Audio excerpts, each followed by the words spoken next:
국내에 계신 스픽스 구독자 여러분 안녕하세요. 오창익입니다. 이완규 문제가 많은 인물입니다. 지독한 검찰 기득권주의자이기도 합니다. 문재인 정부에서 검찰개혁을 추진할 때 자비로 검찰개혁법이란 책까지 펴내면서 검찰개혁에 완강히 거부했던 사람입니다. 이 책에서는 헌법에 검사의 영장 청구라는 표현이 나오는데 기대서 검사가 사법경찰관에 대해 수사지휘권을 갖는 것은 헌법사항이라는, 그래서 법률로 건드릴 수 없다는 회개한 논리를 펼치기도 했습니다. 의도적으로 헌법 왜곡을 일삼았던 사람입니다. 게다가 행안부 경찰국 설치도 이 사람이 주도했습니다. 이런 사람을 헌법재판소 재판관으로 지명한 것은 한덕수가 얼굴마담으로 있는 윤석열 검사 독재 정권입니다. 검사 독재 정권은, 그리고 내란 친위 쿠데타 정권은 아직 끝나지 않았습니다. 결코 긴장을 늦출 수 없는 나날입니다. 오늘도 최고의 전문가와 함께 정치를 보는 눈 마키아벨리 시작하도록 하겠습니다. 두 분 모셨습니다. 박진영 평론가 오셨습니다. 어서 오십시오. 안녕하세요. 네, 죄송합니다. 전계환 평론가도 모셨습니다. 안녕하십니까. 네. 예. 일단요, 지금 속보로 들어오고 있는 게 윤석열 내일 퇴거한다는 건데요. 뭐 혹시 취재되신 게 있으신가요? 너무 오랫동안 머물러서 국가 예산 많이 썼을 건데 거기서 먹었던 음식 이런 게 실제로 누구 비용으로 사용했는지 확인 반드시 해야 한다. 며칠 전에 파티까지 연 것으로 의혹이 제기되고 있는데 그거 지금 당연히 파면 이후에는 일체의 시설 그리고 뭐 당연히 뭐 음식도 먹을 수가 없는 건데 추하게 따지는 것처럼 보이지만 정확하게 법적 집행을 어떻게 했고 본인 돈을 써서 있었는지 없었는지 나중에 운영위를 통해서 국회에서 반드시 따져야 한다는 생각이 들고요. 문재인 전 대통령 때는 하루도 못 지키고 그냥 나갔습니다. 네, 0시에 나가라고 했죠. 네. 본인은 파면됐는데도 지금 일주일 가까이 지금 있고, 두 번째는 자 40명 규모다. 오늘 아침에 50명 규모로 경호팀을 짰다. 이제 조금 전에 나왔던 또 연합뉴스 보도는 40여 명이라고 표현을 하고 있습니다. 40명 정도 짰다는 거 이게 말이 되느냐. 15명, 많아도 20명 넘지 않아야 한다. 왜냐하면 전직 대통령이 정상적으로 퇴임하고 나서 경호 업무를 해야 하는 것과 자 파면이 된 대통령이 최소한의 경호만 하면 되는데 무슨 40명, 50명을 데리고 나와서 경호하는데 이 사람들 10년 동안 보내서 해주는 거 이거 누가 결정했느냐. 경호처 고유 업무긴 하지만 김성훈은 지금 범법자인데 거기 덜 앉아 있죠. 덜 앉아 있고 이광호 본부장 그대로 있지 않습니까? 이거 어떤 경위에서 50명까지 재단 늘려서 경호 인력을 배치하는 거 이거 누가 허락해 주느냐. 이게 맞느냐. 이거 따졌느냐. 전직 대통령에 대한 예우면 한 50명 정도까지 가는 모양입니다. 이게 뭐냐면 정상적으로 퇴임을 했고 외부 활동을 또 해야 되지 않습니까? 문재인 대통령 같은 경우 외부 활동을 또 하지 않습니까? 그것은 당연히 전직 대통령으로서 외국의 인사도 만날 수 있고 외국에 나갈 수도 있고 이런데 파면이 돼서 내란범으로 사법 처리를 앞두고 있는 사람한테 최소한의 이런 경호만 하면 되는데 왜 이렇게 많이 배치했느냐라는 것은 바로 따져야 한다. 그래서 어제까지 계속 우리가 하고 있던 이야기 파면됐다고요. 큰 소리 치면서 배후 조정하고 있고 아련받고 있고 대선 후보들 일일이 다 만나고 하는 이 행위를 어떻게 우리가 이해를 해야 하느냐라면서 제가 매우 비판적인 목소리를 냅니다. 그러니까 경호 인원도 그렇고요. 뭐 지금 전계환 평론가는 알현이란 단어를 썼는데 약간 상황 같아요. 뭐 앉아서 나경원 들어와라, 뭐 김문수 어쩌고 이철우까지 만나고 이거는 매우 이례적인데요. 두 가지 측면이라고 봅니다. 네. 첫 번째는 검찰 독재의 수괴였기 때문에 이른바 정치인들의 수많은 약점들을 다 알고 있을 것이다. 이런 캐비넷이죠. 그런 부분이고요. 두 번째는 탄핵 와중에서 극우 난동 세력, 유튜버들의 지지를 받았고 결집이 되어 있습니다. 세력이 있기 때문에 내 말 안 들으면 내 눈에 찍히면 정치적으로 재미없어. 이 두 가지 협박이 저는 먹히고 있다. 그래서 국민의힘 정치인들이 가서 줄 서고 있는 거 아니냐 이런 생각이 들고요. 경호 문제는 뭐 윤석열은 내란죄로 감옥 가서 평생 못 나올 거고 김건희 씨는 또 사기죄로 감옥 가서 평생 못 나오는 상황 오지 않겠습니까? 그리고 또 이 선거법 관련해서 당선 무효 소송이 또 들어갈 겁니다. 그렇다면 당선 자체가 무효가 되는 상황이 된다면요. 돈도 이 한 400억 가까이 돼. 이건 뭐 당이 토해내는 걸로 알고 있습니다만 결국 뭐 열심히 짜봐야 별 필요 없는 경호 시스템이 아닐까 이런 생각이 듭니다. 파면이 됐는데도 파면을 인정하지 않는 거 아니에요. 네. 헌법재판소가 8대 0으로 파면 결정을 하고 그럼에도 불구하고 경호처 직원들은 우리 인정할 수 없어. 그러면 국가가 갖고 있는 시설, 국가의 예산 자기 마음대로 써도 됩니까? 내가 주관적 판단해보면 윤석열 파면됐지만 나 파면 인정할 수 없어. 그때부터는 이 사람 개인 돈 내는 것도 아니고 국가 예산, 국가 시설을 자기 마음대로 저렇게 쓸 수 있느냐. 자, 이걸 가지고 지금 아무런 조치를 하지 않고 쳐다보고 있다 우리가.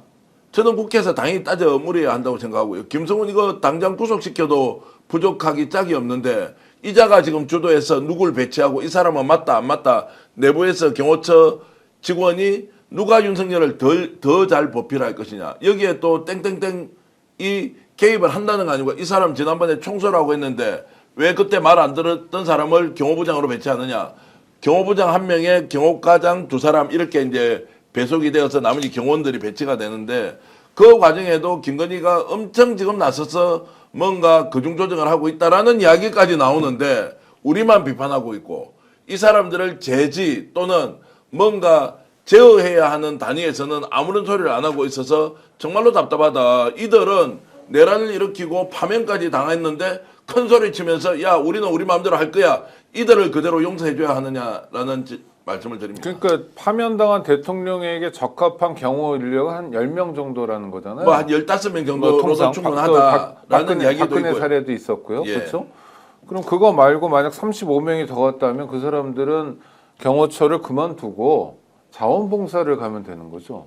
그게 아니면 불가능한 거죠. 그러니까 국민의 예. 아니요, 그렇죠. 국민의 세금으로 할 수는 없다는 거죠. 그러니까요. 그 내용도 이제 일일이 따져봐야 한다고요. 왜 이게 한 4, 50명, 50명까지 이야기가 나오더라고요. 이제 몇 명인지도 아마 밝히지 않을 수도 있어요. 이게 이제 보안 사항이기 때문에 4, 50명 정도 나갔다고 하면 그 경호 인력이 4, 50명을 내보내야 될 만큼 이것이 합리적이냐, 적합하냐, 뭐 이런 거 따져봐야 되지 않겠습니까? 어떻게 파면당한 윤석열한테 4, 50명의 국가 공무원들을 배치시켜서 10년 동안 경호를 해주라는 걸 어떤 국민이 납득을 하라고 하는 겁니까? 제가 기왕에 말씀드리면 파면된 대통령에게 왜 전직이라는 예우를 줘서 경호원을 붙이느냐면 실제로 이 사람이 대외 활동을 할 수 없지 않습니까? 그럼에도 불구하고 국가의 안보 사항을 워낙 본인이 많이 알고 있기 때문에 네. 이런 것들이 납치 또는 누군가에 의해서 침탈될 우려를 최소한으로 보호를 해야 한다. 이것이 파면된 대통령에 대한 경호의 기본 원칙이고요.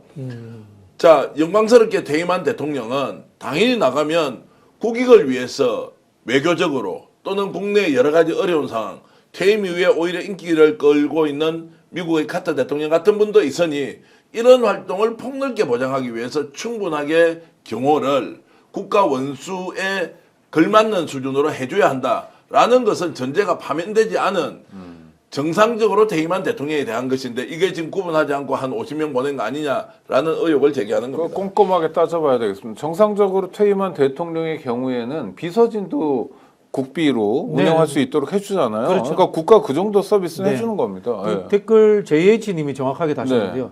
한덕수 탓이다. 네. 이게 최종 결정권은 한덕수한테 있는 건데요. 말씀하신 것처럼 제가 만약에 북한의 김정은이면은 윤석열한테 간첩 붙입니다. 아하. 수정방 한 2병 들고 계란말이 잘 만들고 네. 김치찌개 잘 만드는 사람 보내가지고 살살 꼬셔가지고 국가안보 다 빼낼 것 같아요. 그런 수준의 인간입니다. 제가 표현하자면 인중지말이다. 인간들 중에서 가장 말석에 앉아 있어야 될 인간이다. 뭐 그런 표현이 되는데요. 이게 다 한덕수 탓으로 이렇게 흘러가고 있는데 이 경호처의 인사권도 한덕수가 가지고 있습니다. 또한 지금 한덕수가 하는 정말 황당무계한 짓이 뭔가 하면요.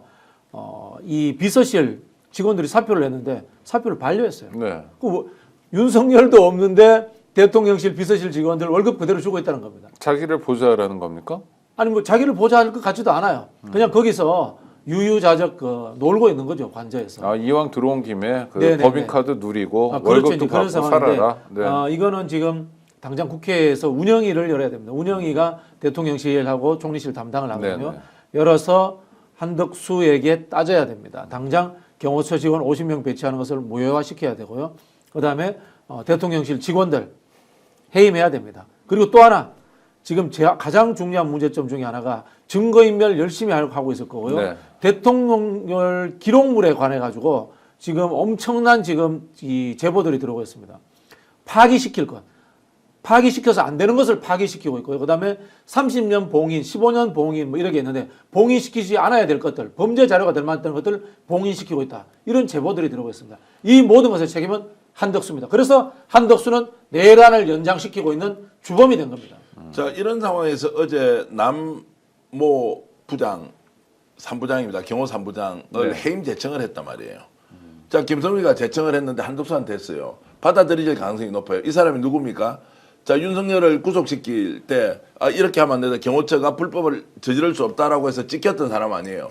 이 사람을 징계위원회를 열어서 징계를 하고 나서 지금 해임으로 제청을 했다. 자, 해임시켜달라. 왜냐하면 너 이 새끼 죽일 거야. 경호처에서 반발한 놈 그대로 용서하지 않는다. 자, 이거를 지금 한덕수한테 제청을 시켜놓고 있는데 경호인력은 40~50명 배치를 시켜 그리고 비서실 직원들은 그대로 둬. 자, 이것은 한덕수 나 죽여달라고 하는 겁니까? 아니면 한덕수 그 정도 권한 있다라고 하는 거예요. 국무총리실에서 인력이 충분히 본인을 권한대행으로 보좌를 하고 있는데 대통령실 그대로 두고 있는데 이런 상황이 정말로 어처구니가 없다. 어처구니가 없다. 이들이 끝까지 나라 망치고 파면되고 나갈 때까지 보여주는 것은 우리가 그냥 더티 플레이다 이 수준이 아니고 네, 악랄하네요. 악랄. 정말로 지독한 사람들이다. 악랄한. 지독한 인간이다. 이렇게밖에 표현할 수 없습니다. 그렇죠. 인중지말이라고 썼어요. 근데 이 지독한 인간이 벌이는 일이 이 아련에 대해서 좀 얘기해 볼게요. 나경원을 만났다는 거예요, 불러서. 그리고 출마를 권유했고 나경원은 내일 출마를 선언한다는 거예요. 그러면 상황 노릇을 하겠다는 건데 윤석열의 마음은 나경원에게 있는 겁니까? 이기는 사람한테 있겠죠. 아. 지금 뭐 여러 사람한테 열심히 해라 잘하라 보니까 무소속으로 출마한 황교안한테도 제일 먼저 출마 잘하 뭐 일단 출마를 네. 격려했다. 물론 이것은 이제 황교안이 하는 이야기입니다. 그렇게 해서 윤석열단 동의받았다. 바깥에 있는 정광훈, 소년보 일당들 소위 말하는 극우 세력들 내 편으로 만들겠다라는 계산이 서 있는 거고 이 사람들이 누구 편이 되든 윤석열은 자 나경원도 오케이. 자 이철우 지사도 오케이. 김문수도 격려 줬대요. 김문수도 오케이. 모든 사람 찾아오도록 하고 오케이 해주면 마지막에 되는 사람한테 누가 지지해 준 겁니까? 나 윤석열이 뒷배를 가지고 있다라고 이제 선거운동 하라는 거 아닙니까? 자기 몸값 올리기입니까? 그러네요. 자기 몸값 올리기죠. 무슨 후보들한테 지금 격려나 이렇게 해준다고 그 후보가 지금 지지율이 갑자기 올라갑니까? 그런데 본인이 가장 아끼던 양평 게이트를 주도했던 원희룡. 원희룡은 왜 그러면 불출마 선언을 합니까? 그거 참 이상하다 이런 생각이 들더라고요. 뭐가 합이 안 맞았나요? 뭔가요? 하여튼 아니죠. 이상하다는 생각이 드네요. 원희룡은 지지율이 나오지 않으니까 아. 원희룡이 갖고 가는 1, 2%의 지지율만큼도 내가 회수해가지고 내가 밀 수 있는 다른 후보한테 주겠다라는 뭐 그런 논리 아니겠습니까? 이철우 경북도지사를 만나서 희한한 얘기를 하는데 하여튼 덕담을 해줘요. 대통령 잘 되면 좋겠다. 꼭 당선되라 하면서 하는 얘기가 가장 중요한 게 사람 쓸 때 충성심을 잘 받는 거다. 뭐 이게 이 이야기는 제가 윤석열한테 그대로 돌려드릴게요. 네. 문재인 대통령에게 충성했습니까? 스스로 부끄러운 줄 알아야지. 인중지말 제가 별명을 붙여놨습니다. 아니 국민 앞에 충성한 거예요. 윤석열이 첫 번째. 네. 사람을 쓸 때 가장 중요한 것이 충성심으로 본다고요. 그 충성심은 무엇에 나옵니까? 리더, 지도자가 갖고 있는 그런 국정 운영에 대한 그리고 그런 것들을 통해서 뭔가 이 사람은 나의 지도자로 모셔야 되겠다라는 마음을 자연스럽게 우러나오도록 해야 되는 거 아닌가요? 충성심이 중요하다고요? 그 본인은 누구한테 충성했습니까? 본인이 충성한 사람은 누구예요? 문재인한테 충성했어요? 노무현 전 대통령한테 충성을 했어요? 뭘 충성했어요? 자기들이 국민 앞에 진짜 충성했어요? 검찰 조직에서 다 범법 저지른 놈들 그거 다 봐주고 자기 편은 100% 무죄 시켜주고 아닌 사람은 300번씩 압수수색 해가지고 먼지털이식을 해서 죽여내는 거 그 사람은 누구를 위해서 충성을 했습니까? 자기가 누군가에게 충성하지 않고 나한테는 충성한 사람이 필요하니까 이철우 지사 당신 정치할 때 제일 중요한 것은 충성심을 보고 사람을 써라? 이게 말입니까? 글입니까? 김건희한테 충성했죠.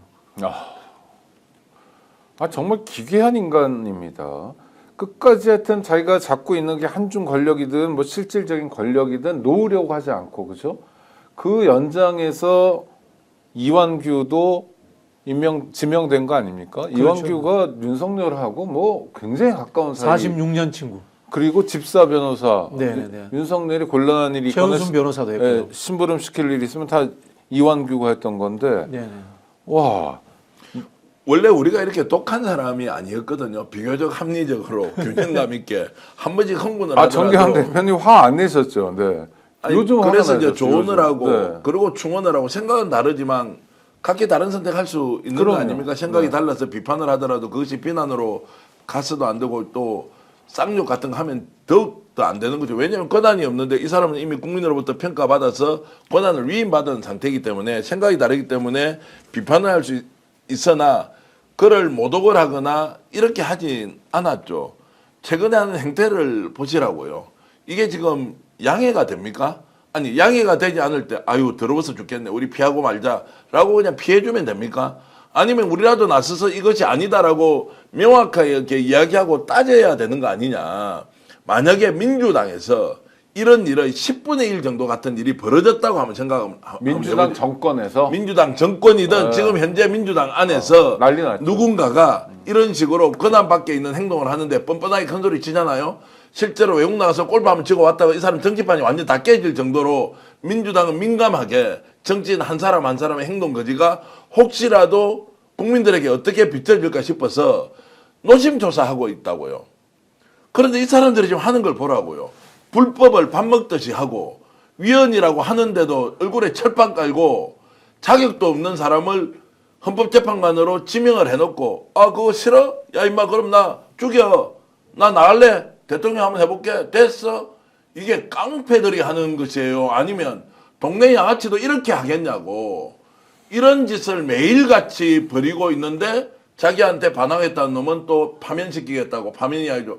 해임을 하겠다고 해임을 시키려고 한덕수한테 결재를 받고 있습니다. 이거 어떻게 설명해야 되냐고요. 아나무인이네요. 아나무인. 일단 이완규가 들어가면서 얻어지는 건 뭡니까? 6년 동안 헌법재판관이 되니까 헌법재판소에서 안정적인 지형을 만드는 거죠. 검사들의 이 이해를 도모해라 그 안에서. 그러니까 한마디로 뭐- 깽판 쳐라. 그렇죠. 그런 부분들도 있고 네. 여러 가지 할 수 있는 게 많죠. 역으로 생각하면 아스팔트 난동 세력들이 민주당 정권이 출범하자마자 민주당 대통령, 뭐 현재 뭐 이재명 대표가 유력합니다만은 네네. 탄핵 운동하자, 헌재로 보내자. 그러겠죠. 그러면 우리 지금 취임하는 날 그렇죠. 날 보수 재판관들이 그러겠죠. 숫자가 네. 더 많아. 어. 뭐 이렇게 할 수도 있고요. 또 한편으로는 지금 국민의힘이라는 정당이 위헌 소송에 휘말릴 가능성이 많습니다. 네. 후보들을 뽑을 때의 부정의 문제, 그다음 내란 공범 문제로 위헌 정당 소송이 걸렸을 때 헌법재판관들 숫자가 많으니까 우리 방어할 수 있어. 뭐 이렇게 할 수 있는 측면도 있고요. 개인적으로 저는 이완규가 내란에 굉장히 중요한 기획 역할을 했다고 추정합니다. 네. 그런 사람의 입에다가 떡을 하나 집어넣어 놓는 거죠. 그럼 윤석열도 안전하고 또 한편으로 보면은 내란 공범 의혹이 있는 한덕수도 안전하고 뭐 그런 측면에서 내란 공범 의혹이 있는 이완규를 헌재에 집어넣음으로 인해 가지고 서로 간에 조폭들 간에 나쁜 짓을 한 사람들 간에 서로의 신의 만들기 하나의 그거 작동하지 않을까 이런 생각도 해봅니다. 2020년에 검수완박이라고 언론에서 막 조롱하던 검찰 개혁이 있을 때 대검에서 소책자를 만들어 뿌렸습니다. 이래서 소위 수사권 조정을 하면 안 된다. 근데 나중에 보니까 그 소책자가 이완규의 검찰 개혁론이라는 박영사로 책으로 묶여진 거예요. 이거 뭐냐면 이 사람 검찰 떠난 지 오래됐는데 상당히 긴밀하게 이를테면 윤석열 입장에서 이런 일을 하던 사람. 영향력이 있고 네. 네. 그리고 검찰주의자죠. 그렇죠. 이 사람의 이력을 보니까 재밌더라고요. 5.18 민주화운동 유공자더라고요. 즉 서울대 법대 다닐 때 운동권을 좀 한 거예요. 네. 그 운동권도 총학생회 이런 게 아니고 지하 서클에서 활동을 했다라고 들려옵니다. 그만큼 이 사람이 조직적이고 기획력이 있는 사람인 거예요. 자, 우리가 또 예를 들어 볼게요. 지난번 우리 내란 당시에 김용현이 본인이 작성했다라고 하는 쪽지들, 한덕수에게 준 것, 최상목에게 준 것, 외교부 장관에게 준 것, 그거 김용현 같은 머리, 김용현 같은 식견으로 만들 수 없다고 봅니다. 아, 네. 이 사람이라고 보면요, 그럴듯해집니다. 79학번입니다. 네네. 전두환 국보위를 겪었습니다. 법대 나왔습니다. 운동권 출신입니다. 상당히 그런 쪽에 머리가 밝은 사람이다. 이런 생각이 들어요. 그런 사람을 입도 막아야 되고 한편으로는 또 어떤 정치적 변동 상황이 있을 때 활용도 해야 되고 헌재 재판관을 하나 박아놓자. 윤석열 입장에서 얼마나 좋겠어요. 안 되더라도 효과가 생기는 게 이제 내란 사건 수사에 대한 이런 국민적 관심을 또 이렇게 분산시키는 효과가 확실히 나타나고, 저는 이 사람을 임명했을 때부터 한덕수를 죽이라는 신호, 두 번째는 그러니까 죽여달라는, 쉽게 얘기하면 탄핵을 시켜달라는 신호 하나, 두 번째는 왜 이런 무리수를 뒀을까, 역시 내란 사건 수사에 대한 국민적 관심을 분산시키는 효과. 자, 그러면서 지금 내란 사건이 갑자기, 자, 이완규가 지금 내란 사건의 중요한 종사자임에도 불구하고 재판관 임명이 되니까 이것이 이슈로 옮겨가 버렸죠. 이렇게 처음부터 저는 이제 논평을 했는데, 그 뒤에 민주당 국회의원들 중에서도 아, 이렇다 저렇다 이제 이렇게 얘기하는 사람들이 계속 나오던데, 검찰에 대한 중요한 메시지도 되겠네요. 그럴 수 있죠. 우리는 운명을 같이 하는 거다. 우리 남이 아니다 이런. 그러니까 수사를 못하게 하는 거죠. 그렇죠. 이렇게 내세움으로써 수사를 못하게 하고, 이 사람은 아까 말씀하셨듯이 서울대 다닐 때 어떤 뭐 활동을 했는지는 저는 알 수 없지만 전형적인 이제 검찰주의자로 소문이 나 있고, 네.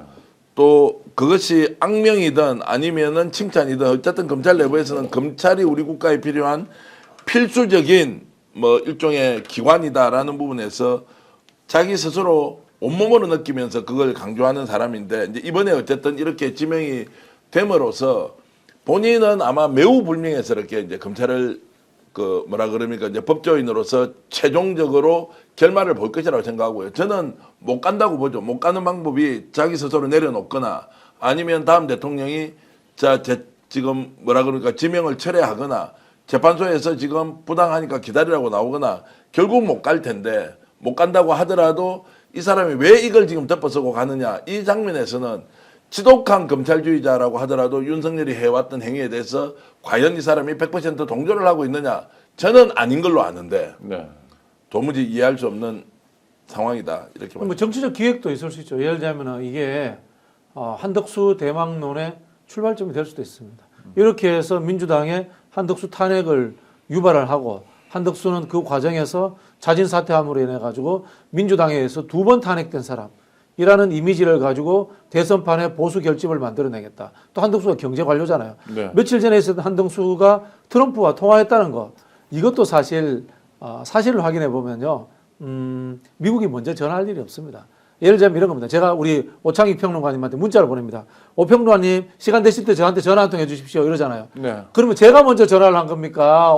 오창익 평론가가 전화 아니 먼저 박 평론가님 제가 먼저 한 거죠. 그죠? 미국에다가 시간 됐을 때 전화 한 통 해주십시오, 문자 보낸 겁니다. 그 미국에서 이제 그것도 여러 번 보냈을 것 여러 같아요. 번 보냈겠죠. 트럼프 형님, 트럼프 삼촌 뭐 이렇게 보냈겠죠. 저희는 준비가 되어 있습니다. 그렇죠. 저희는 언제든지 받을 준비가 되어 관세도 있습니다. 좋고요, 네. 방위비도 좋고요. 네네. 그렇게 해놓고 받았는데 미국에서 먼저 전화가 왔다. 이런 식으로 언론 플레이를 합니다. 그리고 더 웃긴 거는요. 이거는 한덕수가 퍼뜨린 얘기 같은데, 트럼프가 자기에게 대선 출마하냐고 물었다. 네네네. 나는 트럼프가 대선을 챙기는 사람이다. 이렇게 말하는 거잖아요, 지금. 네네. 그러니까 주고받는 건데요. 네. 그 주고받는 것은 트럼프 대통령과 주고받는 게 아니고 윤석열과 주고받는 거죠. 자, 윤석열 쪽에서는 이런 느낌으로 전달했을 수 있고, 본인도 의지가 있다는 것을 드러내는 방식은 트럼프가 이런 질문을 했다라는 것을 바깥으로 알림으로써 본인의 이제 존재감을 훨씬 더 높이는 것이고, 이번 주 지나면 이제 뭔가 결정을 하지 않겠습니까? 본인이 출마하든 출마하지 않든 당에서도 출마할 것 같으면 이번 주까지 정하라고 했는데, 이 상황을 이제 민주당에서 유불리의 문제로 볼 것이냐, 아니면 한덕수 탄핵해야 된다고 하면, 이미 한덕수 마음은 윤석열의 뜻이건 본인의 뜻이건 이미 대선 공밭으로 가 있는 거 아니에요? 그러면 저는 민주당이 과감하게 이런 상황에서 그냥 탄핵을 결정해서, 그러면 탄핵을 시키기 전에 이 사람이 사표 내고 나갈 거예요. 그래야 되거든요. 탄핵이 되면 출마를 할 수가 없으니까 탄핵이 되는 순간 직전에 사표 내고 나가도록 해버려도 된다. 여기에서 자고 오면 할 게 아니다. 라고 하면서 오늘 아침에도 민주당 다수 의원들은 이제 나서서 탄핵을 시키자라고, 왜냐하면 대선에 나오겠다고 하는데 이게 뻔히 드러난 상황에서 왜 이 사람 탄핵에 주저주저 하느냐, 이런 말을 굉장히 일리 있게 들었습니다. 아니, 또 하나는 대선에 나오려고 하는 사람이 대통령 권한 대행이면 지금 모든 걸 이완규 지명처럼 모든 걸 자기 선거 운동에 수로 그렇죠. 쓰는 거 아니에요? 트럼프하고 통화도 선거 그렇고. 중립을 훼손할 가능성이 상당히 큰 사람이거든요. 그리고 나라를 팔아먹을 수도 있는 거 아닙니까? 뭐냐면 트럼프가 원하는 방식대로 뭔가 사전에 약속을 했기 때문에 트럼프하고 통화가 될 거 아니에요. 제가 지금 안 그래도 지금 2시 한 40분에 국회에 와서 기자회견 하려고 하는데요. 네네. 한덕수 탄핵뿐만이 아니라 지금 이 상황에서는 거국 선거 중립 내각이 만들어져야 됩니다. 왜냐면요. 윤석열이 임명한 장관들이고 그 장관의 다수가 수사를 받고 있는 내란 공조 혐의가 있습니다. 이런 사람들이면은요. 대통령 선거를 공정하고 중립적으로 운영한다라고 믿을 수가 없어요. 이런 경우에는 분명히 중립 내각을 만들어야 됩니다. 중립 내각으로 이제 가려면 이제 국회에서 1당과 2당이 합의를 해야 되죠. 합의 문제에 대해서 저는 이제 좀 비관적으로 보는데 어쨌든 그런 주장 충분히 할 수 있고요. 한덕수가 지금 하는 행위는 단순히 우리가 입만 털어막아 놓으면 된다 이런 수준 이미 뛰어넘은 것 같아요. 어떤 일을 할지 모른다는 전제로 봐야 하고 대선 과정에서 60일 동안 별일 없이 잘 돌아갈 것이다. 이게 아닐 수도 있다는 생각이 들어서 본인이 위기에 몰리면 어떤 식으로라든 행동을 결행할 것이다. 그것은 본인이로만 하지 않더라도 뭔가 충분히 국민들에게 위해를 가할 만한 국가적인 뭔가 위기를 초래할 만한 상황을 저는 만들 수 있다고 생각을 하고 있죠. 그게 저는 경비개헌까지 선언을 할 수도 있다는 생각이 드는 거예요. 그러면 한덕수란 인물을 한번 평가해 주세요. 대통령감인가요? 뭐 대통령감이면은 총지질도 제대로 못하는데 무슨 대통령감입니까 이 사람이. 다만 이제 노욕이 넘치는 거고 상황 논리에 의해서 등 떠밀려지면은 싫어하지 않고 즐기는 사람이죠. 국민의힘이 얼마나 한심해요. 지난번에도 자력으로 후보를 못 만들어서 바깥에 데려와서 윤석열과 같은 괴물 정권을 만들었어요. 네. 지금도 그 당에 지금 20명쯤 나오려고 하는데 하도 많이 나오고 초반에 아예 4명으로 줄여버리겠다 하니까 한 16명이 날아가야 되니까 도저히 거기 들 수 없는 사람들은 레이스를 시작하지 않습니다. 자력으로 만들 수 없는 정당이 후보가 20명이나 난립해 있는데 야 이거 부족하니까 이번에 한덕수 데리고 와서 한번 끼워 넣어보면 어떻겠어? 그거 괜찮겠어? 이재명하고 한번 붙여보면 이길 수 있는 거 아니야? 한 50만 표 이길 수 있을 것 같은데 자칫 잘못하면 500만 표 지는데 이길 수도 있는 카드를 만들어 보자. 그래서 한덕수 어때? 이 정당이 실제로 수권 또는 정권을 창출할 수 있는 기본적인 조건을 갖추고 있느냐? 아니 두 번째 자세가 돼 있느냐? 세 번째 정신머리가 있느냐? 이런 말씀을 제가 드리고 싶습니다. 그런데 정기현 평론가 보시기에는 국민의힘의 현역 의원 중에 한덕수가 대권 후보가 돼야 된다고 생각하는 사람이 꽤 또 어느 정도 있다고 보시는 거예요? 아니 지금 저 찾아가면서 출마해 달라고 얘기한 사람이 나왔잖아요. 네네. 그러면 좀 더 이제 박덕금이 지금 나서서 제일 지금 뭐 적극적으로 박수영, 박덕흠 뭐. 저 이렇게 이제 하고 있다는데 국민의힘 국회의원들이 주도적으로 주체적으로 결정하는 거 보셨습니까? 이 사람 들어와서 될 것 같으면 그때부터 설설설설 네, 줄서기 네, 하는 네, 거 아닌가요? 예전에 반기문 유엔 사무총장일 때도 똑같은 거 아닌가요? 그러면 추이를 지켜보겠죠. 한덕수 떠네? 그러면 그쪽에 줄 서지 뭐. 이렇게 갈 사람들이 많기 때문에 108명의 국회의원 중에서 자력으로 자기 자신의 정치를 뭘 해보겠다는 사람 저는 10%도 없는 것 같은데요. 그럼 김문수가 좀 뜨는 것 같으면 뭐 또 잔뜩 모이고. 80명 모였잖아요. 요번에 한덕수가 뜨는 것 같으면 글로 또 모이고. 이쪽으로 모여. 그래서 제가 이제 우리 좀비들이네요. 국민의힘 정치를 레밍 정치라고 해요. 레밍. 정치인데 앞을 보지 않습니다. 그냥 앞 사람이 가는 꼬리만 보고 꼬리 물고 이제 쭉 따라가는데 그러다가 이제 절벽 위로 올라가서 떨어져서 한꺼번에 다 죽죠. 그러면 윤석열은 지금 어떻게 하고 있어요? 김문수가 자신의 뜻을 가장 잘 받드는 사람을 뜨고 있을 때 한마디도 말을 하고 있지 않다가 김문수가 이제 1등이 돼 있습니다. 다른 후보들 다 찾아오니까 만나줘요.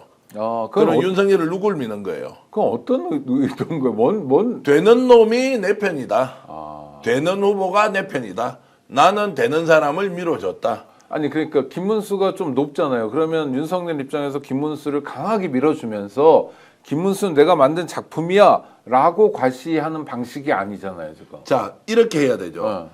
김문수가 1등을 하고 있습니다. 네네. 그러면 윤석열이 빠져 있죠. 정상적인 정치인이라면 누구도 오지 마세요. 이거는 그렇죠. 당 물론, 내에서 네. 진행되는 것은 당심과 국민들이 결정할 것이니까 저는 그냥 관전만 하고 있겠습니다. 라고 하는 것이 김문수를 밀어주는 거예요. 네. 그래야 김문수 1등이 더욱더 확고하구나. 이 방향을 누군가가 임의대로 흔들 수 없구나라는 메시지를 주는 거지 않습니까? 다 만나고 있습니다. 그것은 아까 말씀드렸듯이 그 출마한 후보의 정치가 아니라 윤석열이 정치를 하고 있는 것이다. 이렇게 말씀드리겠습니다. 일단 뭐 그 탄핵된 대통령을 출당시키지도 않는 정당이 이게 정당입니까? 아, 정당이라고 볼 수 없죠. 저는 국민의힘은 해산해야 됩니다. 해산해야 된다는 게요. 썩은 뿌리에 그 벌레들이 있으면 그걸 도려내야 되잖아요. 아무리 가지치기 해봐야 의미가 없다라는 생각이 들고요. 보수가 아니에요.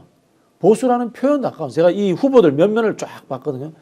여기에 그냥 보수라고 할 만한 사람이 누가 있냐면 유승민 보수라고 할 만하다. 최경환 보수 같다. 이런 느낌 들었고 뭐 이철우 보수 같아요. 보수 같은데 지금 20명 20명 정도 정도의 중에, 소위 네. 주자 중에 네. 한동훈 보수가 뭔지 알겠어요? 뭐 가발 보수하나? 뭐 이 정도 생각하는 수준일 네, 거고 네. 오세훈 기회주의자입니까? 나경원 그냥 뭐 사진 찍으러 다니는 사람 또 누가 있습니까? 원희룡도 뭐 전형적인 기회주의자고요. 보수라고 하면 보수를 몰라요 이 사람들. 그 결국은 뭐냐면 이익 집단화돼 가지고 이익이 있으면은 보수도 했다가 진보도 했다가 윤석열도 갔다가 한덕수도 갔다가 반기문도 갔다가 즉 그 이야기는 뭐냐면 나라를 어떤 정치적 이념과 사회 체제에 대해 분석을 통해서 이끌고 가겠다는 방향이 없는 사람들에게 똑같은 이 인간들 집권해봐야 윤석열과 저는 하나 나을 게 없다고 봅니다. 박근혜보다도 못한 사람들이에요 전부 다. 그렇더라고요. 박근혜보다 못하더라고요. 박근혜 그래서 보수잖아요. 어쨌든. 아니 한덕수를 보니까 황교안이 그래도 괜찮은 사람이었네. 뭐 이런 그런 이렇게 막 느낌 들어요. 생각을 해야 되니까 이게 왜 예. 이렇게 되냐면 이게 윤석열 효과입니다. 염치, 경무, 도덕, 윤리 이런 거 필요 없는 거야. 법적으로 문제만 안 되면은 온갖 야근 짓과 미꾸라지 짓을 다 해도 된다라는 법비들의 세상, 법꾸라지들의 세상이 이렇게 만들어 버린 겁니다. 이완규 문제가 법적으로 어떻게 피해갈 수 있을지 모르겠습니다만은 도덕적으로 이게 말이 됩니까?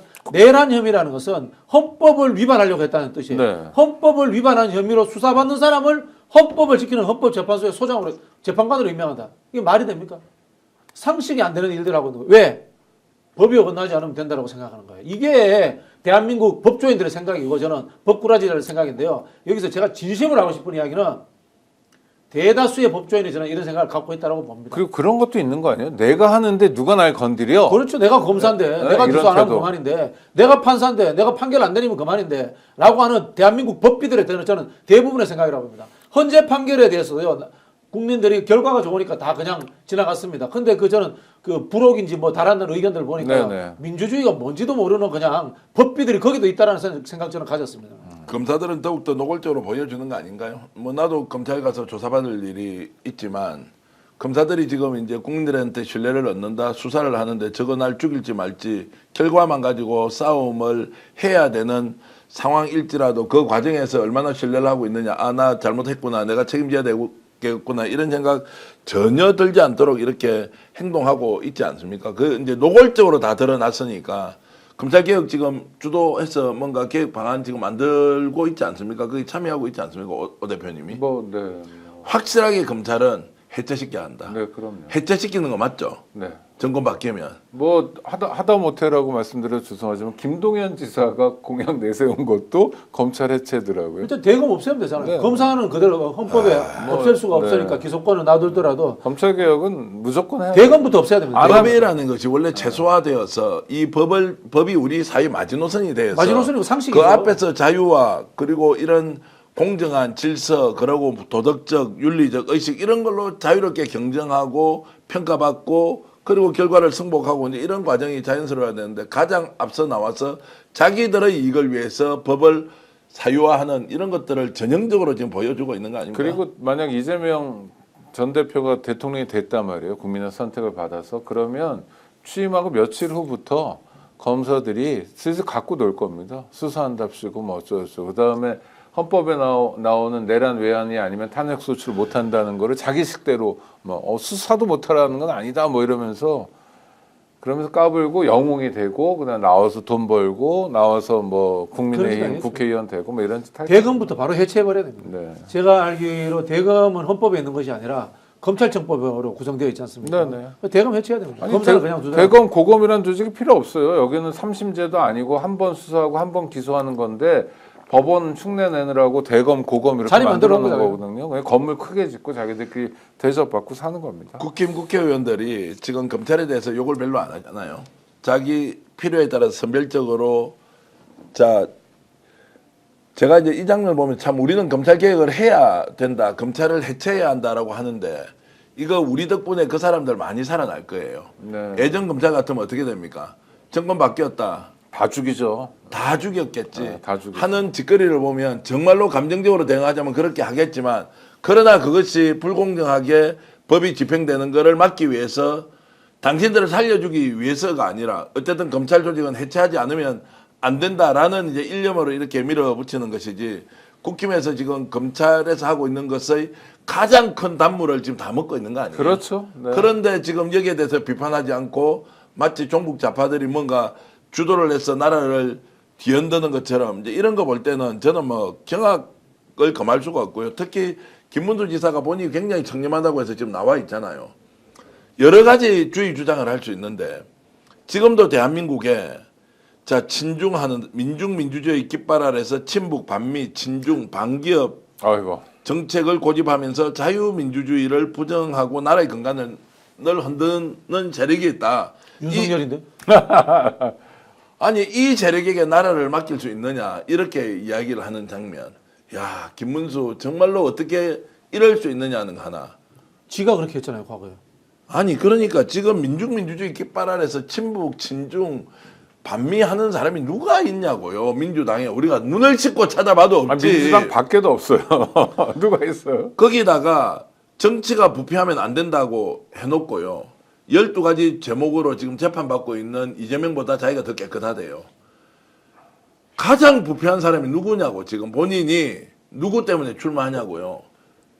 윤석열 김건희 아니에요? 아니 그리고 이 사람 때문에 나오는데 여기에 대해서는 일말의 지적도 없이 이것이 고스란히 이재명이가 죄인인데 그거 지금 그 사람보다 내가 더 깨끗하니까 대통령 될 자격이 있다라는 이런 시대 정신을 가지고 대통령 선거를 치를 수 있겠냐. 그냥 망상인 것 같습니다. 아이고 스트레스를 많이 받아서 안 되겠습니다. 다른 얘기로 좀 넘어가야 되겠습니다. 이재명 전 대표죠. 어제 사퇴했으니까 오늘 대선 출마를 공식 선언했는데 출사표가 동영상으로 나왔어요. 네, 다큐멘터리 같은 거. 근데 저는 제가 뭐 봤는데 혹시 틀 수 있나요? 아니 좀 아니, 분량이 있어서 근데 꽤 한 10분 정도 되니까. 네, 꽤 이제. 공들여 만든 것 같아요. 뭐랄까 네. 뭐 좀 세련됐달까? 보셨나요, 전 이제, 대표는? 예, 네. 이제 저는 뭐 다 봤고 한 2번 정도 봤는데 이제 형식을 완전히 파괴를 해서 네. 뭐 거리에서 사람들 모아놓고 군중 집회하듯이 출마 선언을 하거나 국회에서 국회의원들 뭐 수십 명 세워놓고 하는 것이 우리가 일반적으로 이제 대선 출마 선언의 모습이었는데 그런 거 없이 동영상으로 다큐멘터리식으로 이렇게 만들었고 그 내용 보니까 민주당 대선 후보라는 느낌은 전혀 없더라고요. 실용주의, 경제 살리기 그리고 양극화 문제를 성장을 통해서 적절하게 재분배하면서 가보겠다라는 내용이어서 뜻밖인데 이런 생각은 확실히 들었고요. 그러니까 뜻밖이라는 것은 중도 확장에 대한 정치적 해석을 할 수도 있지만 실제 민주당이 지금 가야 되는 부분은 뭔가 우리가 첨예화되어 있는 이념 논쟁 이제 이런 쪽으로 빠져들지 않겠다는 것이고 어떻게 하면 지금 나라를 재건해서 갈 거냐. 그러려면 첫 번째 성장이다. 경제다. 두 번째 이제 경제를 통해서 우리가 결실이 나오는 것을 어떻게 나눌 것인가의 문제.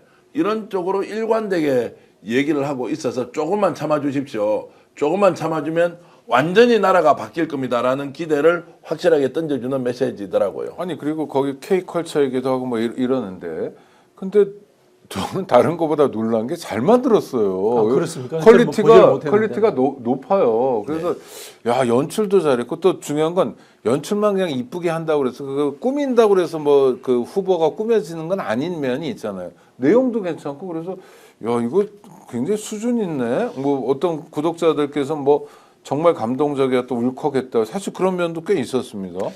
확실하게 이제 안정감은 주는 것 같고요. 지금 뭔가 지금 첨예하게 대립되고 있는 탄핵 국면, 파면 이후 그리고 국힘과 지금 민주당의 갈등 이런 것들을 전혀 느끼지 못하도록 아예 이제 싸움을 피해가서 다른 그라운드 운동장에서 나는 내대로 그냥 아예 진을 치겠다라는 느낌을 줘서 대선이 생각보다도 굉장히 다른 느낌으로 이번에는 와 닿을 것 같다라는 판단을 했습니다. 좋습니다. 상대가 네거티브하는 것에 대해서 대응할 필요 없어요. 그러더라고요. 지난 네. 대선 같은 경우에는 네거티브에 좀 민감하게 대응한 측면이 있습니다. 특히 법화 문제, 그 8만 5천 원입니까? 김혜경 씨 법화 네, 그게 네, 네. 선거에 결정적 영향을 미쳤거든요. 나중에 키워드를 통한 빈도 분석을 해보니까 그런 일이 있었더라고요. 그래서 철저하게 포지티브한 정책 성부로 가야 된다라는 말씀을 드리고 싶고요.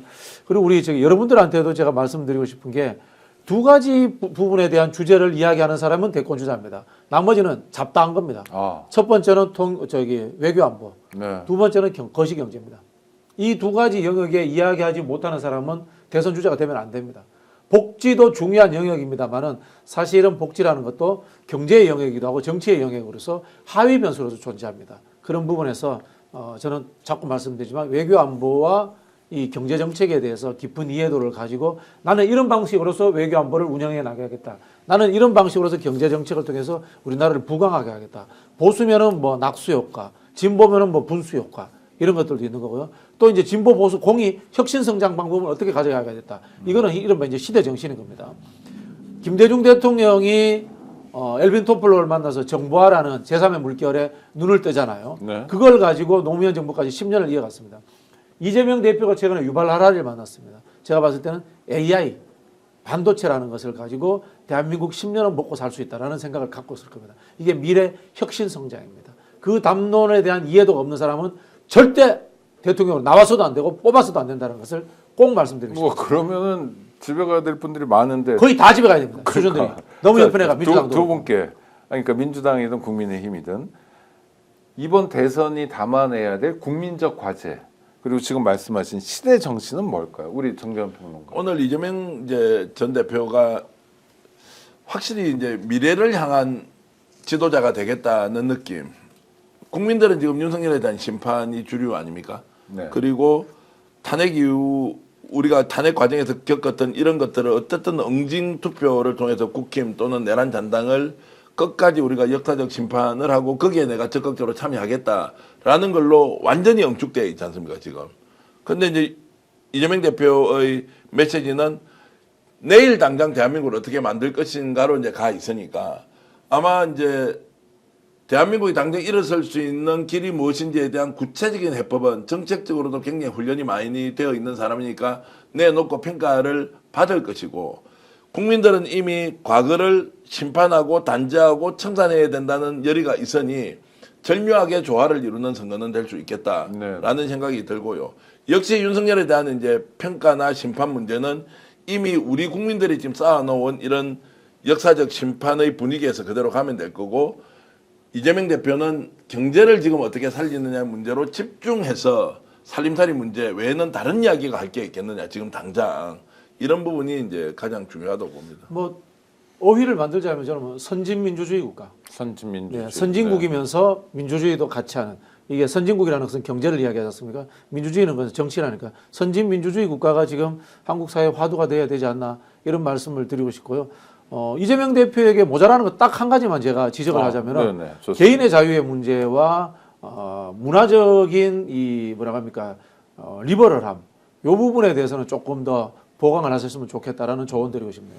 오늘 뭐 백범 김구 선생 말씀을 인용하면서 문화 강국 얘기도 하고. 저 백범 김구 선생 별로 안 좋아합니다. 네, 하여튼 그래서 그러면서도 아니 오늘 저 출사표에는 나오는 얘기여서요. 느낌으로는 이랬습니다. 저는 이제 굉장히 폭넓은 영역에서 인재를 중용할 가능성이 높다. 민주당이 가지고 있는 정치적 아이덴티티, 정체성은 유지하겠지만 사람을 찾아서 쓰는 쪽은 경제성장 문제, 그리고 공정한 분배 문제, 그리고 내수시장 활성화 문제, 국가가 오히려 투자의 주체가 되어서 신산업 쪽에는 엄청나게 재정적 투자를 하겠다라고 하는 걸로 봐서는 지금 민주당의 인프라로 충분히 되겠느냐? 그게 부족하면은 바깥에서 훨씬 더 많은 사람들을 수혈해서 보수 진보로 나누는 정권의 문제가 아니고 국가가 지금 사실상 망하고 있는 상황에서 어떻게 하면 재설계를 통한 국가 재건을 할 수 있느냐라는 부분으로 가면 굉장히 폭넓은 영역에서 사람들이 충원이 되어서 국정 운영을 하겠다라는 생각은 그게 이제 실용주의죠. 예. 경선이 이제 당내 경선이 시작될 겁니다. 근데 뭐 여기에 대한 걱정도 우리 구독자분들이 많으신 것 같은데 일단 이재명 전 대표의 경우에 선거 캠프를 만들었는데 간소하게 만들었다 이런 평가가 있고요. 두 번째 제가 보는 건 오랜만에 그 윤호중 의원 이름을 봤어요. 그러니까 선대위원장이잖아요. 그러니까 총괄 책임자 이런 건 어떻게 평가하십니까? 저는 정말 잘 짰다라는 느낌을 정말 잘 짰다. 받았는데요. 네. 월드컵은 신인 선수 발굴하는 곳이 아닙니다. 그렇죠. 검증된 선수가 나가는 곳입니다. 국정 운영도 마찬가지입니다. 문재인 정부의 국정 운영의 문제점 중에 하나가 신인 발굴이었습니다. 과거 노무현 정부에서 고위직했던 사람들 그대로 다시 써도 됩니다. 왜 안 썼느냐? 그게 저는 굉장히 좀 안타깝게 여겨졌는데 이번에는 검증된 사람들 그리고 안정감이 있는 사람들 위주로 짰더라고요. 그런 부분에서 상당히 저는 뭐 기대를 해봅니다. 그럼 이를테면 5선이던데 윤호중 의원은 검증된 사람이고 안정감 있는 그렇죠. 사람이라고 네. 보시는 거군요. 네네. 네. 다행이네요. 그러니까 이 좁은 의미의 친명 진용이 아니다. 친명고 없잖아요. 솔직히 그 친명이 전부 다 최근에 만들어졌기 때문에 네네. 실력이라든가 경험의 부분에서 검증됐다고 보기 어렵잖아요. 전 정부에도 참여해보고 전전 정부에도 참여해보고 하면서 그런 검증된 사람들이 정치를 오랫동안 하는 것이 맞다고 봅니다. 그러니까 총선과 대선이 확연하게 이제 구분되는 네네. 상황으로 저는 인식이 됐고요.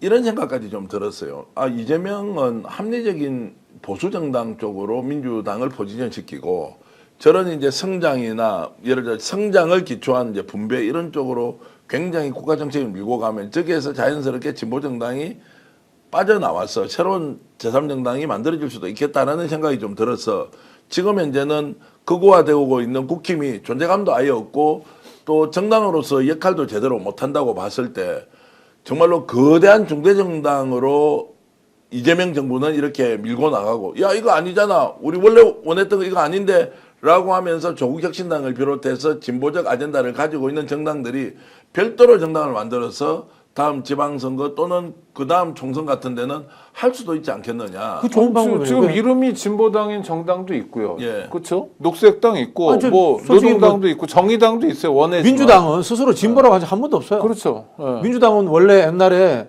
김대중, 김영삼 두 분이 같이 계실 때는 정통 보수야당 이렇게 이야기했습니다. 그랬습니다. 정통 보수야당. 네. 그러다가 갈랐습니다. 갈라서고 김대중 대통령은 중도개혁정당 이렇게 이야기를 합니다. 노무현 대통령도 똑같이 중도개혁정당 이렇게 이야기를 하는데 사실은 2010년도에 보편적 복지 나오면서부터 진보라는 이름으로 불리기 시작하는데 그렇다 손 치더라도 민주당은 스스로 진보라고 이야기한 지 단 한 번도 없어요. 그래서 저는 민주당은 사실은 뭐 민주개혁정당 뭐 이 정도지 전통적 의미의 좌파가 아니잖아요. 민주당은. 그리고 진보 정당 아니에요. 좌파가 아니에요, 민주당은. 진보 정당 민주노동당 이런 그러니까 거죠. 이제 중도 보수 정당에서 이제 중도인데 뭐 진보 쪽으로 가까이 가 있다 이런 것인데 물론 이제 중도 진보 보수라는 것이 굉장히 이제 주관적인 판단 기준이지만 전체적인 흐름으로 보면 국힘이 이번 선거에 뛰어들어서 뭔가 이게 아젠다를 던질 만한 게 없을 거다. 성장하겠다. 성장 안 하려면 다 굶어 죽는다 우리.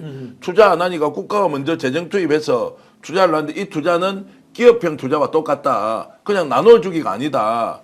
이런 방식으로 국가 주도적인 경제 개발을 하고 그리고 성장을 통해서 분배도 적정하게 하겠습니다. 문화강국 만들겠습니다. 이게 지금 들어보면 보수정당 국힘에서 예를 들어서 합리적 보수주의자가 던질 만한 내용을 이미 선점을 하면서 이재명 대표가 다 던져버렸다. 그럼 국힘은 뭘 가져오겠나? 이재명 저 죽이자 이렇게밖에 안 나올 건데 너 친중이다, 종북 좌파다 이렇게밖에 이제 갈 수 없지 않느냐. 지금 사실 이제 한국 사회든 이제 세계사적 조류가 신자유주의는 거의 소멸했잖아요. 그죠? 네. 미국도 이제 신보수주의잖아요. 뭐 그다음에 뭐 그 보호무역주의인데 그러면은 인류의 역사에서 국가가 정치에 개입 안 한 적, 저기 경제에 개입 안 한 적이 언제 있습니까? 없죠. 그 아담 스미스가 있는 그 보이지 않는 손이 시장을 지면 그 새빨간 거짓말이에요. 존재하지 않았던 거고 한국의 역사에도 보세요. 박정희도 그럼 좌파야. 박정희가 국가사회주의 아닙니까? 어마어마한 솔직히. 국가주도죠. 좌파죠. 네. 그러면 김대중도 좌파야. 김대중도 IT 산업 국가주도로 육속했고 노무현도 좌파야. 국가주도로 삼성 지금 글로벌 기업 되는데 많이 도와줬고 그 결국은 이게 중요한 것은 그런 것이 국가가 어느 정도 개입하느냐 문제가 중요한 것이 아니라 국가가 그걸 해주고 정치인이 뒷돈 받아가지고 지 호주머니 챙기고 나쁜 짓 하느냐 안 하느냐 이거의 문제로 접근해야 돼요. 저는 그런 부분에서 경제를 좌파냐 우파냐로 나누는 것 자체가 무의미하다는 생각이 들고 국가를 운영하는 사람들은 늘 국가가 경제에 뭘 해주실 것인가 이거에 대해서 고민해야죠. 그 고민 안 하면은 국가 지도자가 될 생각을 안 해야죠. 공공에서 일단 기본적으로 뭐 도로 같은 걸 깔아주고 인터넷도 그렇지만 망을 공공에서 깔아주고 KT 이런 데서 거기에 우리가 붙여가지고 여러 사업도 창의적으로 하고 이렇게 가야지 민간이 어떻게 그걸 다 합니까? 국가 역할이 그건데 그것 때문에 세금 내는 건데 하여튼 그런 좀 내용 있는 정치를 오늘 제시한 것 같아서 저는 네. 마음에 들더라고요. 그런데 김동연, 김두관 전현직 지사 뭐 이런 분들도 경선에 나오는 것 같은데 의미가 좀 있습니까? 저는 뭐 제대로 좀 논쟁하고 경쟁했으면 좋겠습니다. 뭘 가지고 과거에 무엇이었다가 아니라 대한민국을 지금 어떻게 만들어갈 것인지에 대한, 그리고 민주당 내에 가지고 있는 이런저런 논란의 요소보다는 국민들이 가지고 있는 일반 정서를 가지고 나는 당신과 생각이 다르다, 이건 이렇게 가야 한다, 저건 저렇게 가야 한다 라고 하면서 생산적 논쟁을 하고 이재명 대표가 1등 될 거 아닙니까? 그러나 김동연 지사나 김두관 그 지사 같은 경우도 충분히 자기가 정치적 자산을 확보하는 공간으로 이번 대선 경선을 써야지, 전에처럼 야 이재명 알고 보니까 누군가 뒷배에 있어서 어떻게 되었니, 개딸들이 나서가지고 나라 망쳤니, 그 사람들이 하나회 출신들과 똑같다, 뭐 이런 방식으로 논쟁을 해버리지 않습니까? 그러면 대선 경선도 엉망되고 본인의 정치적 미래도 저는 매우 어두워질 것이다, 이런 생각을 하고 있습니다. 근데 저기 윤호중 의원을 왜 이리 싫어하죠? 근데 모르겠어요. 이거는 제가 한번 말씀을 드려야 될 것 그러니까 같은데 말해주세요. 여러분들의 오해가 있습니다. 첫 번째, 김건희 앞에서 웃었다. 이건 저도 뭐 할 말이 없습니다. 웃음이 나와서 웃었는데 김건희를 좋아해서 웃었는지 그건 제가 알 수 없으니까 제가 아니 말씀드려서 그러니까 김건희 앞에서 웃겨서 웃을 수도 있고 뭐 김건희가 가짜는 인간이라서 웃었을 수도 있는데 그건 제가 그거는 말씀을 중요한 드릴 수 문제는 없고요. 아닌 것 같고요. 두 번째 네. 이제 그 법사위에서의 법사위를 양보하느냐 문제인데요. 네. 이거 저기 진짜 진실을 밝히고 싶어요. 이거 윤호중이 한 거 아니에요. 윤호중 원내대표는 그때 뭐라고 했냐면은 법제위와 사법위로 두 개를 나눈다는 가정하에 양보할 수 있다라고 이야기를 했고 그것을 그 다음 원내대표한테 넘겼어요. 네네. 실제로 법사위를 넘긴 것은 그 후임 원내대표입니다. 그러니까 법사위 위원장을 윤호중 당시 원내대표가 국힘 계열의 정당에게 선물로 던져준 던진 적이 게 없습니다. 아니다. 없습니다. 사실관계가. 없다라는 말씀을 제가 네. 다시 이 분들이 모르고 이제 이야기를 하시는 네, 거고요. 그 다음에 지금 이번에 이재명 아니 윤호중 실드 치려는 게 아니라 사실을 사실관계를 이야기하는 말씀드리는 사실을 겁니다. 이야기하는 네. 겁니다. 그 제가 늘 말씀드렸잖아요. 저기 우리 스픽스의 댓글이 좀 그렇다고. 뭐요? 그게 왜냐면 자기들도 욕하는 나도 욕해도 되지 뭐 못할 게 뭐 있어. 그런 아니, 부분을 뭐 말씀을 드리는 얼마든지 거고 질문하시면 격돌 수준이 좀 되는 떨어져 한 번씩 보면 네, 그런 게 네. 있고 그다음에 또 뭔가 하면은 이재명 대표가 이번에 그냥 윤호중을 찍은 게 아니에요. 수십 명의 사람들한테 제일 적격자가 누군지 개혁적이면서도 통합적으로 일을 잘하는 사람이 누군지 추천을 받았어요. 그랬겠죠. 제일 많은 추천을 받은 사람이 윤호중 의원이에요. 네. 아니 그리고 이재명 전 대표 입장에서도 사실 자기가 나가는 마지막 선거잖아요, 그렇죠? 네. 뭐 이번에 떨어지면 또 국회의원하고 이런 것도 아닐 거고 사실 어떻게 정말- 살지님이 똑똑하시네. 예. 네, 아 그렇습니까? 뭐라고 그러셨는데요? 제가 읽을 수는 없고요. 네네. 하여튼 그래서 그냥 고른 건 아닌 것 같아요. 그러니까 윤호중 의원을 선대위원장으로 선택한 까닭이 있는 것 같고 그거는 좀 다른 분들도 한번 지켜보시면서 챙겨보시면 좋겠습니다. 시간이 많이 됐는데요. 이재명 대표는 지금 이제 중요한 것은 당장 대통령으로서 국정 운영 어떻게 할 건지, 실제로 걱정 많이 하는 의원들은 바로 대통령이 인수위 없이 취임을 하는데 국가가 지금 겪고 있는 이 난국은 단순히 한두 가지 정책으로 해결될 게 아니고 너무나 구조적으로 3년 동안 깊이 배어 있는 상처도 있고 이 상처를 도려내야 될 것 또는 상처를 어느 정도 덮고 가야 될 것, 뭐 이런 것들이 섞여 있어서 6개월 내에 우리가 뭔가 성과를 보여야 하는데 민주당이 성과를 못 보일 수도 있다. 이게 워낙 지금 구조적으로 안 좋은 악재들이 많아서 그렇죠. 여기에 대해서 집중적으로 고민을 하고 있을 것이고 이것을 뭔가 돌파할 수 있는 이제 이런 것들을 만들어내는 것이 아마 이제 자리에 앉자마자 그 과제가 가장 크게 자신을 짓누를 것이다, 이런 생각을 하고 있습니다. 끝내시죠. 예. 네네. 아니 하나만 더 여쭤볼게요. 집에 가야 되는데. 네. 조국혁신당은 대선에서 어떤 역할을 후보 내야죠. 후보 내야 됩니다. 후보 내야 되는데 저는 뭐 솔직히 말씀드려서 조국혁신당은 조국당이잖아요. 개혁신당은 이준석 당이고 네. 그 정당이 집권을 위해서 존재하는 정당으로서의 가치는 존재하지 않기 때문에 이번에 민주당과 연대연합하면서 공동 집권하고 정당은 소멸시키는 게 맞다고 봅니다. 네. 안 그러면 제대로 진보 정당이나 개급 정당을 하시던가요. 민주당과 통합을 하든지. 민주당하고 뭐가 다릅니까? 네. 조국혁신당이 조국이 스타라는 것 외에 민주당하고 다른 게 뭐가 있습니까? 네. 전 다른 게 없다고 봅니다. 아니면 아까 말씀하신 대로 진보 정당으로 정확히 진보 정당을 하든지. 네. 첫 번째는 조국혁신당에서 12명 국회의원들 중심으로 조국혁신당의 안을 단일하게 해야 한다. 이견이 있을 수 있어요. 그런데 각자 자기 생각대로 바깥으로 이렇게 뿌릴 게 아니라 작은 정당이기 때문에 견해가 다른 것을 하나로 뭉쳐서 원 메시지로 국민들한테 전달해야 돼요. 네. 그러면 대선 후보 어떻게 할 것이냐. 의원들이 12명 책임지고 정해라. 자, 이걸 가지고 두 번째는 당원들을 설득하거나 동의를 받는 과정이 있어야 돼요. 후보를 낼 거냐 말 거냐, 무엇이 옳으냐 그르냐 할 시간이 없어요, 조국혁신당이. 그렇죠. 그런데 이게 조국혁신당이 지금 가장 혼란스러운 거는 외부에서 봤을 때, 야, 조국혁신당은 어떤 방향으로 이번 대선 치르겠느냐라고 질문했을 때 정해진 게 없어요. 정해진 게 없으면 후보를 내야 한다는 것도 당이고 후보를 내지 않는 것도 당인데 이거 어떻게 하냐고 빨리 결정하시라고. 의원들이 결정해야 된다는 것이고 당원들의 동의를 그 다음에 받는 것이 순서라고 봅니다. 내란은 아직 끝나지 않았다는 건 분명한 사실이니까요. 그리고 새로운 대한민국을 위해서 모두가 마음을 합해야 될 때라고 생각합니다. 구독자 여러분 언제나 함께해 주셔서 감사하고요. 다만 좋아요 많이 눌러주시고 또 구독도 많이 해주시기 바랍니다. 스픽스 계속 노력하도록 하고요. 박성재는 또 어떻게 될까? 계속 산 넘어 산, 강 건너 가면 또 다른 강, 벽, 이런 게 있는 것 같습니다. 국민들의 지혜로 하나하나 풀어가고요. 좋은 나라 만들어 보았으면 좋겠습니다. 함께 해주셔서 감사합니다. 네. 감사합니다. 오늘 방송 어떠셨습니까? 마음에 들었다면 구독, 좋아요로 스픽스를 응원해 주십시오. 여러분들의 구독, 좋아요는 가장 큰 힘이 됩니다. 스픽스 구독, 좋아요.